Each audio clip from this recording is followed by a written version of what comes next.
तुम्ही संपूर्ण सभागृहामध्ये ज्या काही लक्षवेधी लावण्यात आल्या त्या लक्षवेधींमध्ये विरोधकांच्या लक्षवेधी या 10% सुद्धा नव्हत्या. 90% सत्ताधारीच लक्षवेधी मांडत होते. आणि त्यामुळे जर सत्ताधारी आमदारांचं जर मंत्री ऐकत नसतील, खरं म्हणजे अधिवेशन काळामध्ये विरोधी आमदारांना जास्तीत जास्त बोलू दिलं गेलं पाहिजे. कारण सत्ताधारी आमदार तर कधीही मंत्रालयात जाऊन आणि त्यांच्याच पक्षाचे मंत्री असतात, त्यांना भेटू शकतात. अरे त्यांचीच जर ही परिस्थिती असेल तर मग विरोधी आमदारांचं काय?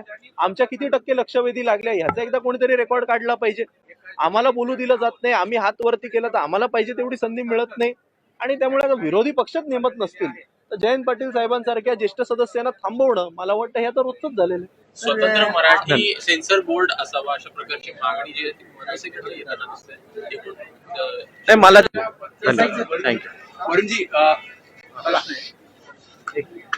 एक वाक्य. दिशा सलील प्रकरणामध्ये उद्धवजी आपल्याशी काहीतरी चर्चा करत होते आणि कॅमेरामध्ये रेकॉर्ड झालं. कोणाला तरी ते उद्देशून रामपूर असं बोलले. काय नेमकी चर्चा झाली, काय संवाद झाला, काही कळेल का? कारण काही कॅमेरामध्ये काहीच झालं नाही, मला कल्पना नाही, आपण काय म्हणताय ते माहिती नाही, पण असेल कदाचित. शेवटी ते काय बोलले असतील ते पक्षप्रमुख आहेत, त्यांना तो अधिकार आहे. राग व्यक्त केला बोलताना, राग व्यक्त केला त्याच्या कोणावर करायचं ते केलं असेल ना, त्यांना अधिकार आहे.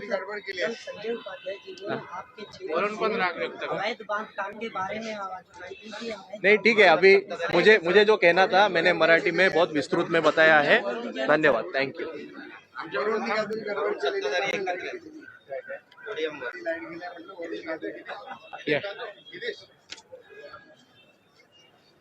करायचं का?